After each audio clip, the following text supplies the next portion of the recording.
Bonjour à tous, bienvenue pour cette dernière édition de la semaine sur Monaco Info. Tout de suite, les grands titres de votre journal. Nous reviendrons sur le 6e Forum mondial de l'eau qui se déroule actuellement à Marseille. Nous sommes allés à la rencontre d'un des partenaires de la coopération monégasque. Nous irons au musée océanographique qui lance une opération particulière avec le démontage de l'œuvre franco-chinoise Wuzhai. Et enfin, l'Institut océanographique de Paris vous invitera à débattre sur les grands fonds marins.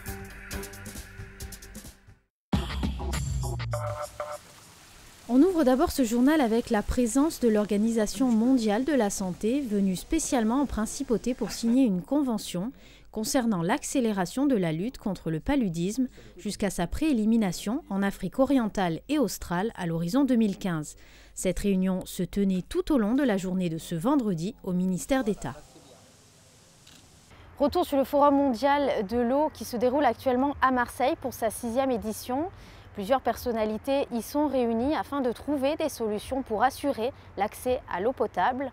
Alors le Forum de l'eau, c'est également un espace d'exposition dédié aux entreprises, aux associations et aux collectivités. Parmi elles, des partenaires de la Principauté. Plus d'explications avec Émilie Rousseau. C'est ici, sur le bitume marseillais, que le CARI a décidé d'installer ses tentes pour interpeller et mobiliser les personnalités présentes au forum sur les terres arides et les oasis. Le CARI est le Centre d'action et de réalisation internationale. Il s'agit d'une ONG qui intervient en Afrique, une organisation de solidarité. Plusieurs grandes associations et organisations sollicitent leurs compétences techniques. Comme chacun sait, quand une association, une ONG veut agir, elle a besoin de moyens.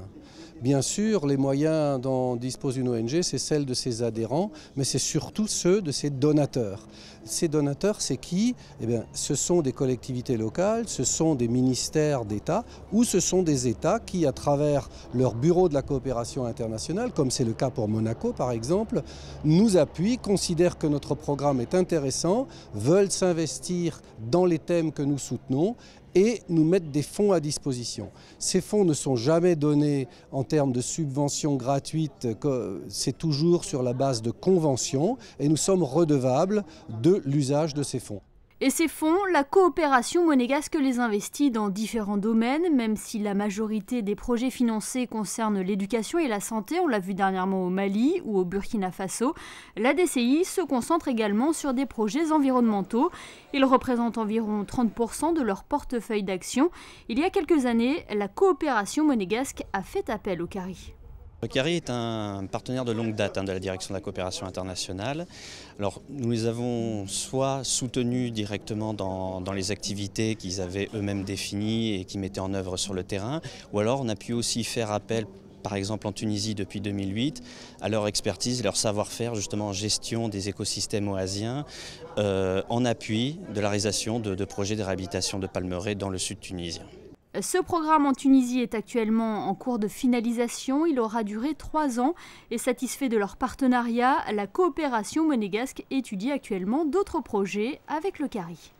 Plus de 72 jours avant le 70e Grand Prix de Monaco édition 2012, les préparatifs ont d'ores et déjà commencé en Principauté.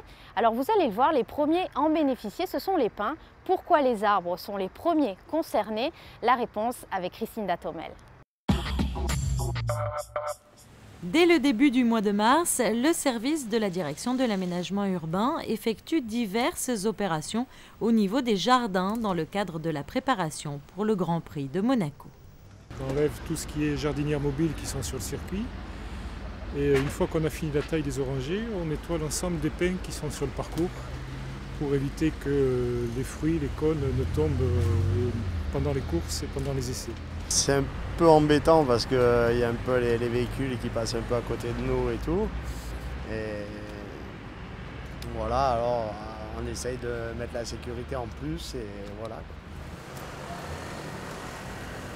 Une fois que les pins sont nettoyés, l'avant-veille ou la veille des essais, suivant les conditions météo, on passe un produit retardant sur l'ensemble des frondaisons des arbres, sur le feuillage. Donc c'est un produit similaire à ce qu'utilisent les pompiers en cas d'incendie dans les forêts, là, les canadaires, etc. Donc on mélange ça à de l'eau et on bassine fortement tous les pins pour qu'en cas de pépin durant le Grand Prix et en cas d'incendie, ça ne se propage pas trop vite, que les pompiers puissent intervenir rapidement. Prochaine opération, le démontage du rond-point situé face à l'église Sainte-Dévote qui débutera dans une dizaine de jours. Et en bref, dans l'actualité, à l'occasion de la Saint-Patrick et pour réaffirmer les liens d'amitié entre Monaco et l'Irlande, le souverain illuminera la façade du palais princier en vert, couleur symbolique de cette fête chrétienne. Une retransmission de cet événement sera diffusée sur les télévisions irlandaises. Et on reste sur le Rocher avec une opération particulièrement délicate au musée océanographique ce vendredi. En effet, le monumental Woodside va quitter le salon d'honneur du musée après y avoir été accroché pendant plus de 2 ans. Le récit de Patricia Navarro. Elle s'était fondue presque naturellement dans l'univers du musée océanographique. Woodside, cette immense pieuvre née de l'imagination de l'artiste Wang Yongping, va quitter le musée pour rejoindre de nouveaux horizons. Les 70 énormes pièces qui la composent ont commencé à être décrochées. Elles étaient arrivées de Chine par bateau. Je veux que mes œuvres soient fluides, en mouvement, pour pouvoir s'adapter toujours à leur lieu d'exposition, à leur environnement. Pour moi, cette œuvre Woodside, présentée dans le salon d'honneur du musée, est très importante. Woodside, cela signifie voleur noir. Wu pour noir, Zai pour voleur. C'est comme un vrai voleur qui arrive discrètement et qui envahit tout d'un coup. En quittant le plafond du salon d'honneur, la pieuvre va de nouveau laisser apparaître le lustre Méduse du musée qui était jusqu'à présent caché sous l'immense œuvre, un lustre centenaire inspiré d'un dessin original du biologiste allemand Haeckel, illustration parfaite de la volonté du prince Albert Ier d'unir les arts et les sciences, une volonté qui trouve aujourd'hui un prolongement avec la programmation très riche des tout prochains mois au musée océanographique. Nous allons continuer effectivement à développer ce dialogue entre l'art et la science, mais pas uniquement. Je crois que notre musée est un musée qui est ouvert, qui est fluide. C'est un terme qu'a employé Wang Yongping pour son œuvre Woodside, qui est capable de s'adapter, de continuer sa vie. Donc avec cette fluidité, cette ouverture, la force que nous donne notre histoire, le legs que nous a transmis le prince Albert Ier et puis la formidable impulsion que nous donne le prince Albert II aujourd'hui pour la protection des océans, nous continuons. Par exemple, vous savez que nous avons travaillé avec le président de la République des Palaos pour sauver les requins et nous entamons une grande action de protection et de sensibilisation à l'avenir des requins. Je suis en train d'écrire un livre qui devrait sortir avant la fin de l'année 2012 et au printemps 2013, nous devrions découvrir une formidable exposition sur les requins menacés, voilà le paradoxe. 15 jours seront nécessaires pour procéder au décrochage complet de l'immense pieuvre. Elle devrait ensuite prendre la direction de l'île où elle pourrait être exposée dans une église lors d'un festival à la fin de cette année. Et on quitte à présent le musée pour cette fois-ci l'Institut océanographique de Paris qui lui poursuit son cycle de conférences. Daniel Desbruyères et Sophie Arnaud-Ahon, 2 chercheurs de l'Ifremer, s'unissaient pour débattre sur le thème des grands fonds. Il était question de dialoguer sur l'exploration, la découverte, mais surtout la préservation de la dernière frontière de notre planète, le plus grand environnement. Explication avec ce reportage. 2 spécialistes en biologie, 2 générations bien distinctes pour un même débat, Sophie Arnaud-Ahon et Daniel Desbruyères nous ont plongé dans les grands fonds, mercredi à l'Institut océanographique de Paris. Plus de 300 millions de kilomètres carrés représentent un monde sans soleil, le monde des abysses. Loin d'être un désert sans vie, les profondeurs marines sont peuplées d'une richesse de spécimens à la morphologie étrange. Un univers qui semble si particulier, avec une adaptation étonnante des espèces. Un milieu où la bioluminescence est extrêmement présente. Les scientifiques pensent que 90% des organismes émettent de la lumière. La nourriture, quant à elle, provient exclusivement de la surface et notamment de différents cadavres de poissons. Ces espèces sont capables de se nourrir une seule fois et ce, pour une année. Malheureusement, aujourd'hui, les grands fonds subissent une contamination de la chaîne alimentaire due à l'impact de l'homme. La contamination de la chaîne alimentaire dans les grands fonds, c'est un problème que l'on vient, il y a simplement quelques années, de réaliser. En fait, les grands fonds, c'est d'abord un grand désert ou un semi-désert. Et comme dans tous les déserts, la domination des organismes, c'est des carnivores, des nécrophages, des équarrisseurs, un peu comme les grands rapaces des déserts. Et donc, sont des animaux totalement de bout de chaîne, c'est-à-dire c'est eux qui non seulement font de la prédation sur ce qu'il y a sur place, mais étant donné que les grands fonds sont alimentés par les cadavres de ce qui vient de la surface, on a une concentration des polluants tout le long de la chaîne alimentaire. C'est-à-dire que la matière organique, les aliments qui sont utilisés par ces animaux sont déjà passés dans une centaine de tubes digestifs différents et chaque animal, chaque organisme n'éliminant pas ces polluants.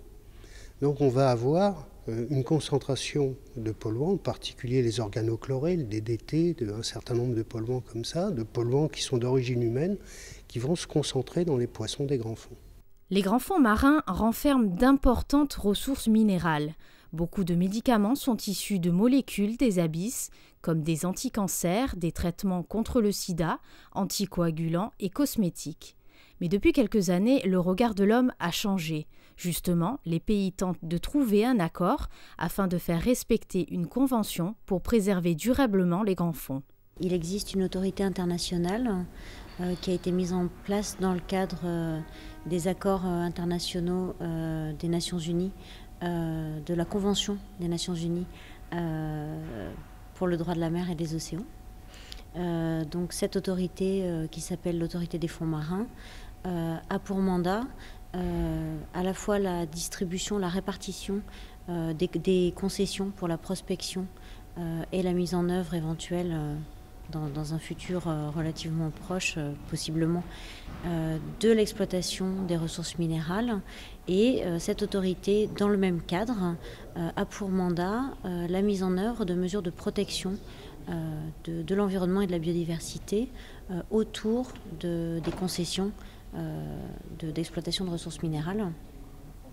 Et donc c'est cette autorité qui doit veiller à la définition de zones de protection, mais uniquement dans le cadre de l'exploitation des ressources minérales. La législation, donc encore une fois, c'est la Convention sur le droit de la mer et des océans, la Convention des Nations Unies, qui dit que l'autorité permet aux pays qui en font la demande de prospecter dans certaines zones, à condition qu'ils fassent également des études d'impact potentielles de l'exploitation des minéraux sur la biodiversité dans les zones concernées. Le régime de gouvernance applicable aux ressources génétiques et à la biodiversité comprend la protection et le partage de l'accès et des bénéfices issus des ressources. Un monde aujourd'hui découpé comme un puzzle géant qui a encore du mal à s'accorder sur une législation commune.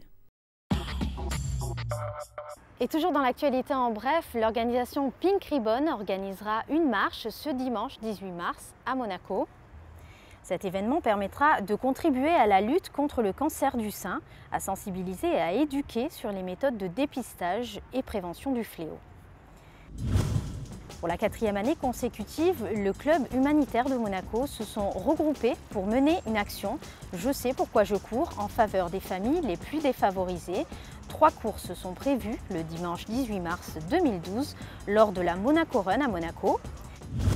Et sachez que l'AS Monaco Handball National 3 masculine rencontrera l'HB3M pour le match de la 19e journée ce samedi 17 mars à 20h30. Allez, après le sport, on passe à un peu de culture à présent avec un photographe bien connu de Monaco qui vit la plupart de son temps en haute montagne. Jean-Charles Vinage prépare la sortie de son 4e ouvrage consacré au milieu montagnard. Avec féerie, du Mercantour, contes et légendes traditionnelles, il édite un livre qui mêlera illustration, photographie et récit. Une découverte de Jean-Christophe Dimino.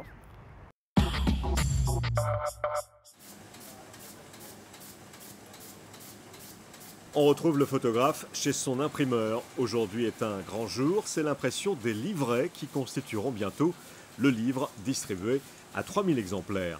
Après 2 années de bivouac, 50 nuits passées sous la tente pour saisir le réveil de la nature, Jean-Charles Vinage met la touche finale à son livre sur les contes et les légendes du Mercantour, une collaboration inédite, plus qu'un simple livre de photographie. Ça parle de sorcières, de fées, de bergers essentiellement, de chasseurs aussi. Donc je ne vais pas vous en dire plus parce qu'il va falloir le découvrir dans le livre. C'est une association entre un photographe, un conteur et une illustratrice, donc c'est quelque chose de totalement inédit, d'où là son originalité, quoi. Et cette randonnée en images de 256 pages réunit donc 3 modes de narration, un livre qui nous entraînera dans les 7 vallées du Mercantour, à la recherche des points de vue et des personnages qui collent parfaitement à l'atmosphère des contes et des légendes. Il existe des légendes traditionnelles en haute montagne, il n'en existe pas beaucoup évidemment, donc on a dû créer à cet effet des contes inédits en fonction de certains sites du Mercantour que l'on voulait absolument montrer, en fonction aussi de l'actualité, puisqu'on a le retour depuis quelques années du gypaète barbu, du vautour fauve, du loup. Donc on a vraiment créé des contes inédits pour parler de ces animaux qui sont de retour dans le parc.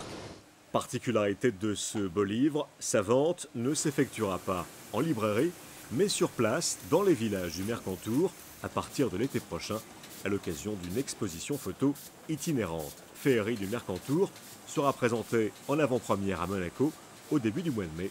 La fondation Prince Albert II est l'un des principaux partenaires du projet. Un concert philharmonique sous la direction de Karel Marc Chichon sera donné ce samedi 17 mars à 20 h avec la participation exceptionnelle de la grande soprano internationale Elina Caracha. On écoute à ce propos Jean-Louis Grinda, directeur de l'Opéra de Monte-Carlo. Elina Caracha, c'est également une très grande star, portée également, il faut le dire, par l'opéra à la télévision, par l'opéra au disque. Elle est aujourd'hui certainement au firmament de ce que l'on peut appeler les grandes chanteuses bankable, c'est-à-dire celles dont il suffit d'afficher le nom pour remplir et la photo. Les théâtres. La photo n'est pas mal, évidemment, c'est une très belle artiste, c'est une artiste qui s'est fait surtout connaître par ses rôles du répertoire bel canto. Et moi, j'ai eu la chance de l'entendre à plusieurs reprises, mais notamment aux côtés d'Anna Netrebko à Covent Garden dans Capulet et Monte, qui, elles n'étaient pas moins bien. Elles étaient toutes les deux exceptionnelles. Ici, elle abordera un répertoire un petit peu différent. Elle a choisi surtout de s'orienter vers le répertoire français, et notamment Carmen, qui est un rôle qu'elle chante dans le monde entier, et notamment également au Metropolitan de New York, avec Roberto Lagna, mais également à Covent Garden, enfin partout dans le monde. C'est une artiste d'un très grand raffinement, très distinguée, et je crois que nous pouvons être très honorés et très fiers de la voir en même temps que Westbrook dans notre saison, la même semaine, entre 2 jours d'intervalle, le 15 la première de Francesca et le 17 le concert Garancha. Les Mardis du cinéma vous proposent au Théâtre des Variétés, mardi prochain à 20 h 30, La commissaire d'Alexandre Askoldov. Ce film a failli être détruit et perdu par les autorités soviétiques en raison de son sujet. C'est l'histoire d'une collusion entre une commissaire du peuple russe et une famille juive au début des années 20. La suite racontée par Vincent Vatrican. C'était, du point de vue des autorités soviétiques à l'époque, totalement inacceptable. Inacceptable pourquoi? On est en 1967, au lendemain de la guerre des 6 jours, et l'Union soviétique a suspendu ses relations diplomatiques avec l'État d'Israël à la suite de la guerre des 6 jours. Donc, le pouvoir soviétique, qui a évidemment à l'époque la main mise sur les studios de cinéma, dit « Mais attendez, vous n'y pensez pas. Vous n'allez pas traiter de ce sujet dans ce film, donc vous me gommez toute allusion à la famille juive dans ce film, sinon votre film ne sortira pas. » Et le réalisateur a refusé, et donc le film n'est jamais sorti.